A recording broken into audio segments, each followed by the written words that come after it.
बिस्मिल्लाहिर्रहमानिर्रहीम। Welcome to balance bite. Chapter number 15 हम discuss कर रहे थे, उसका लास्ट क्वेश्चन है आज। The Mandela family decided early in 1993 to incorporate their family owned 9 yard under the name Mandela corporation. The corporation was authorized to issue 500,000 shares of a single class of 10 per share capital stock. Presented below the information necessary to prepare the stockholder equity section of the company balance sheet at the end of 93 and at the end of 94. तो हमने दो बार stock holder equity section बनाना है, एक बार 93 के and पे और एक बार 94 के एंड पे। तो हम पहले 93 की इन्फॉर्मेशन ले लेते हैं, लेकिन उससे पहले जो हमें अभी तक इन्फॉर्मेशन है वो ये है अथोराइज्ड कैपिटल स्टॉक।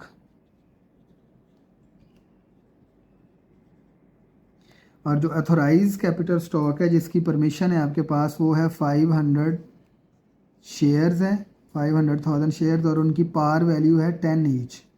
यानी आप इतने शेयर्स आपको परमिशन है कि आप इशू कर सकते हैं। अब हम 1993 की इंफॉर्मेशन में देखते हैं कि उनमें से आपने क्या क्या जो है वो ट्रांजैक्शंस की हैं।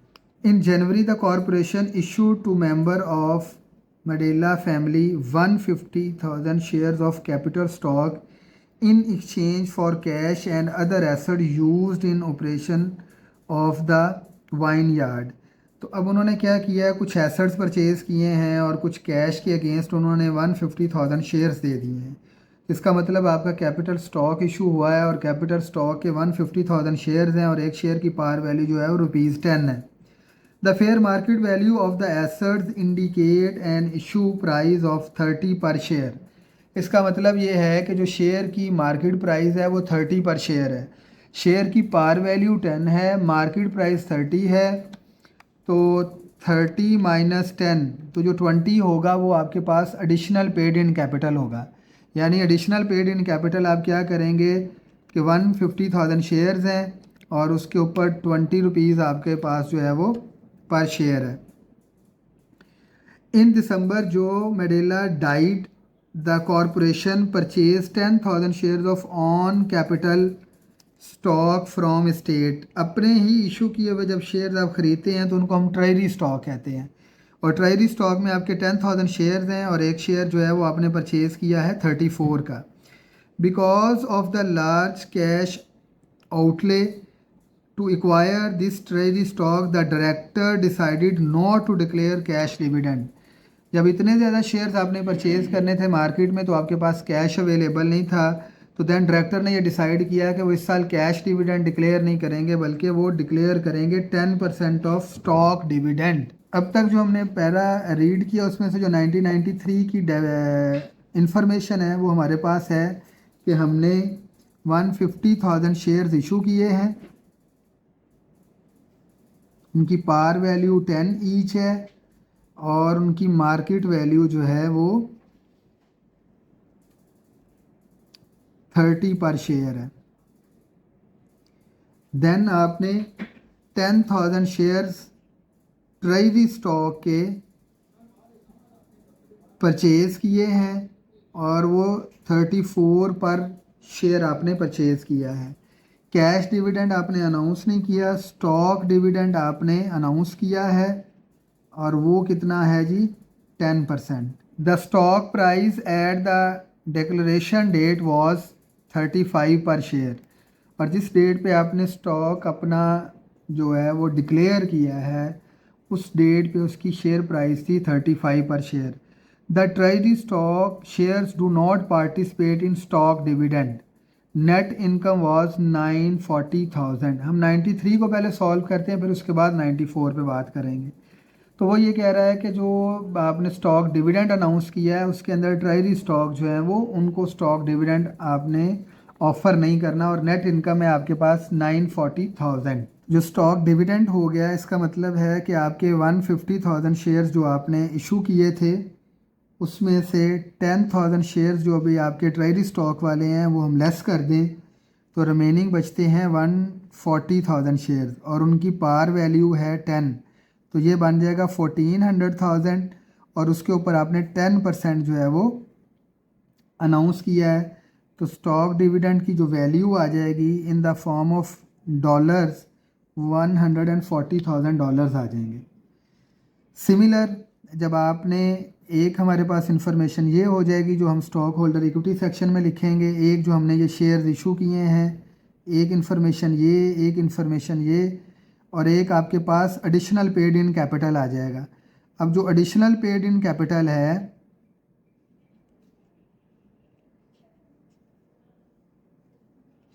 वो एडिशनल पेड इन कैपिटल है आपके पास जो शेयर्स आपने इशू किए थे 150,000 शेयर्स, और उनकी पार वैल्यू 10 थी और उसकी मार्केट वैल्यू 30 थी, तो उसको आप 20 से मल्टीप्लाई करेंगे तो एक अमाउंट आपके पास 300,000 की आपके पास ये आ जाएगी।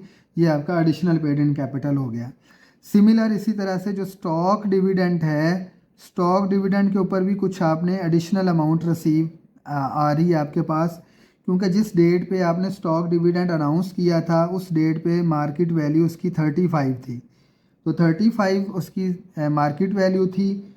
स्टॉक डिविडेंड में आपके 14,000 शेयर्स हैं और शेयर्स की पार वैल्यू आपको पता है कि 10 है, लेकिन उस डेट पे उसकी 35 जो थी वो मार्केट वैल्यू थी, तो 35 माइनस 10 करके इनको जो मल्टीप्लाई करेंगे ये भी एडिशनल पेड इन कैपिटल में आएगा और ये भी स्टॉक होल्डर इक्विटी सेक्शन में आएगा। फिर वहाँ पे आएगी आपके पास रिटेन्ड अर्निंग। अब रिटेन्ड अर्निंग किस चीज़ की आएगी? रिटेन्ड अर्निंग आएगी कि जो शेयर्स आपने परचेज़ किए हैं, जो स्टॉक डिविडेंड वाले शेयर्स हैं, तो ज़ाहिर है इनकी अमाउंट आपने पे करनी है, तो वो अमाउंट आपकी रिटेन अर्निंग में जाएगी।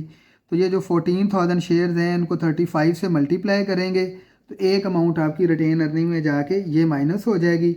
और ट्रेजरी स्टॉक अपनी कॉस्ट वैल्यू के साथ, ट्रेजरी स्टॉक जो है वो आपके पास जो है पार वैल्यू के साथ वो भी लेस हो जाएगा। तो ये टोटल आपके पास स्टॉक होल्डर इक्विटी सेक्शन में ये सारी चीज़ें आएंगी। अब इन सब चीज़ों को स्टॉक होल्डर इक्विटी सेक्शन में लिखना कैसे है उसको हम देख लेते हैं। अच्छा जी, उसी तरह से Mandela corporation stock holder equity December 31, 1993। Stock holder equity में सबसे पहले कैपिटल स्टॉक है, 1,50,000 शेयर हमने इशू करने हैं, ठीक है जी, और शेयर की पार वैल्यू 10 रुपीज़ है, तो आप इसको मल्टीप्लाई करेंगे तो 1,500,000 एक वैल्यू आ जाएगी।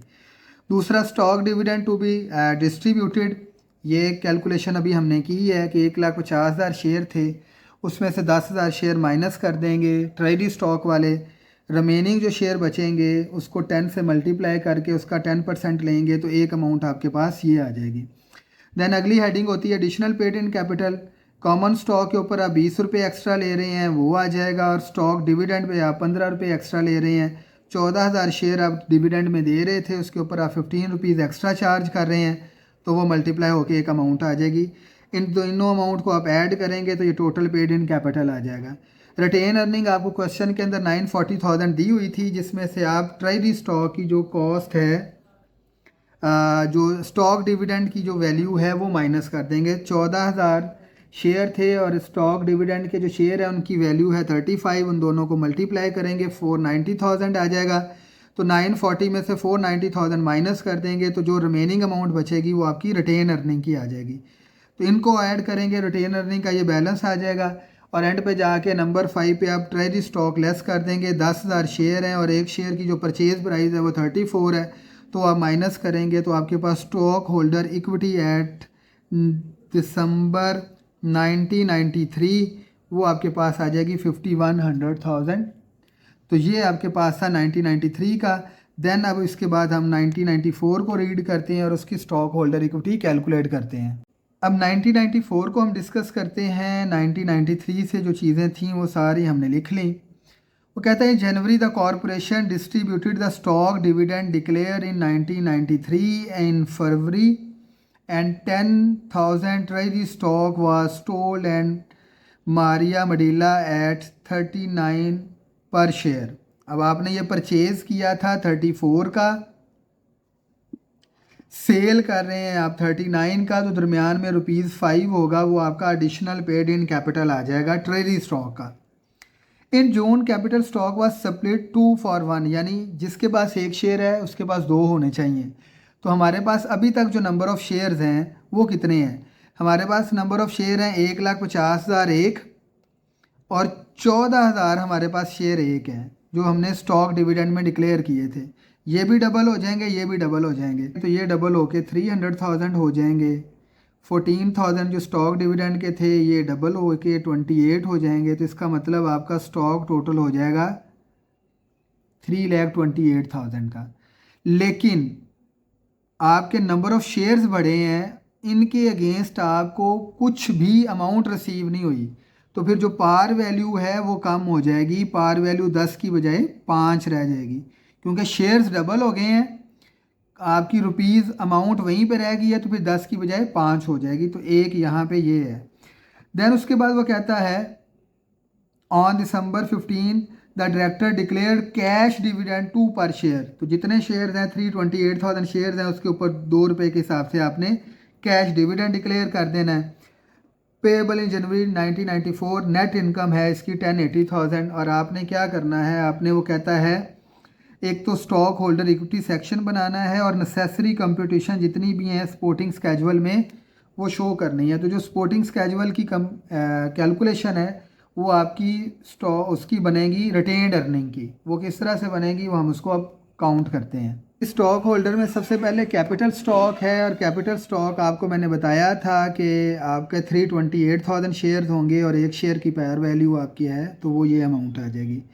एडिशनल पेड इन कैपिटल जो कॉमन स्टॉक है ये 1993 का ही बैलेंस कंटिन्यू हो गया है। स्टॉक डिविडेंड ये भी 1993 का ही कंटिन्यू हुआ है।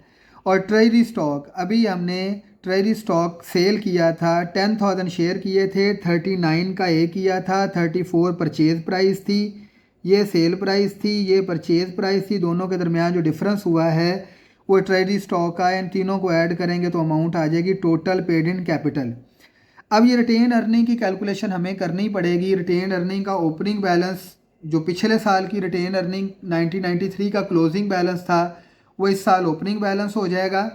ये रिटेन अर्निंग का पिछले साल का क्लोजिंग बैलेंस है, उसके अंदर हम ऐड कर देंगे नेट इनकम जो इस साल की हमें क्वेश्चन में गिवन थी, दोनों को ऐड कर देंगे।